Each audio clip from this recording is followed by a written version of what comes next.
긴긴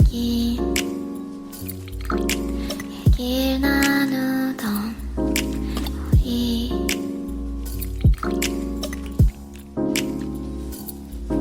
긴긴 얘기를 나누던 Hello everybody and welcome back to my channel. This is take 2 of this video. As the first attempt, I realized my shirt had blended completely into the background because most of my clothes are the same shade of green. So I switched out for this cute little white one instead, and I'm really excited to make this video. This is the first ever advanced reader's copy I've ever received. It's just really cool to have read a book and to be reviewing it before it's even out for purchase. So the book I received is this guy right here. Beautiful cover. It's The Girl the Sea Gave Back by Adrienne Young. I believe this is her second book. It's either her second book or they just only want to mention one other of hers. So I got this book. I got it a few months ago. It's the advanced reader's copy, as it says right here, on sale on September 3rd, 2019. So that's coming up very soon. It took me a while to read it and get interested in it, just because my only knowledge of it was the pretty cover. I didn't really have a plot synopsis or anything pulling me in, but I finally got to it and it is something. First off, the plot was very different than I expected. The way the story started out, I felt like it was going to be a very event-driven plot, and I kept expecting certain elements to happen, but halfway through I realized it was more character-driven. It took me a while to realize this because the events are so grandiose. There's a war going on. And usually with stories that have war, it's the war that drives the characters rather than the characters that are driving the war, if that makes any sense. But in fact, it's the characters who are driving the story forward, their understanding of the world, of the war, of what's going on around them. In a character-driven story, I've usually noticed that the outside circumstances are very minimal. An example of character-driven story would be The Fault in Our Stars, 2 kids with cancer and trying to find an author. There isn't any big challenge going on around them. But you look over to Harry Potter or Game of Thrones where there's a present threat.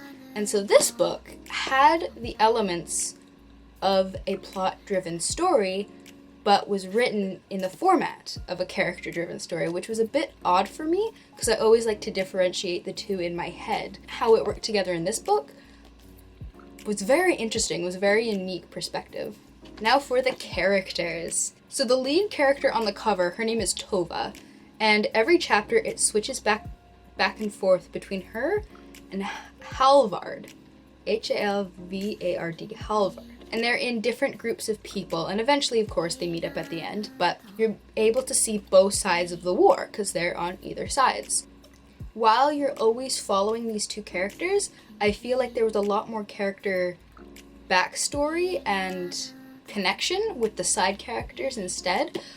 The dynamic between Halvard and like the leaders of his clan was a lot more interesting than Halvard himself. The same with Tova. The relationship between her clan's leader and the brother was a lot more interesting than Tova herself. It was only up at the end when they came together and it all kind of meshed that I actually started to care about the 2 lead characters. Going back to the character versus event-driven plotline, the climax of the book was a bit strange. When there's a war or something big going on, you expect that to be the climax, the drive. The war is happening and what side is going to win. You always expect that to be the climax. But the war kind of took a sidestep, and the results of the war took a sidestep to the characters and their personal realizations. Halvard and Tova, them meeting and them connecting was a lot more important than who won the war, which is not expected. Wars are usually a pretty big thing. The climax of the book and the way the plot was driven is not necessarily negative in my view. It was just very unexpected. Many books I've read is either one or the other, and to have this one together was very unexpected, and I really didn't know what to anticipate as the book was going forward. Now, something I absolutely loved about this book is the world building.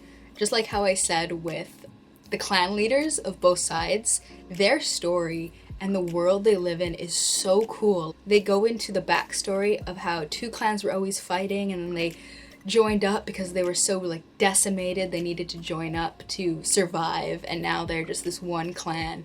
And I'm so interested in that. That's such a cool thing. All of the background stuff, all of the world building is just amazing in this book. Even though I don't quite like the lead characters, I still want to read more. This is what's drawing me in, is the world. Overall, I'd give this book about maybe 3 stars. In my book, that means I liked it. The parts I liked weren't the parts that were elaborated on, but the main plotline and the main characters were quite interesting. It kept me reading. I did finish the book. It's not something I abandoned. And if you're looking for a book with a Scandinavian vibe, this is really, really cool. All the names are like stuff I can't even pronounce. It's very European. It's something I've never seen before. Most books are usually like England-centric or America-centric, so something like this was very refreshing. If there's a sequel, I would definitely buy it. This is definitely a very cool book to receive as my first ARC copy, and big thank you to Adrian Young and Wednesday Books for sending this to me. Again, it is out on September 3rd, 2019, and I definitely suggest buying it. And as always, until we meet again, goodbye for now. For the first time in generations, the Svel are divided. Should they maintain peace or go to war to protect their newfound power? When Tova casts the rune stones, she sets in motion a series of events that not only will change the landscape of the mainland forever, but will move Tova closer to the one thing she believes she could never have again, a home.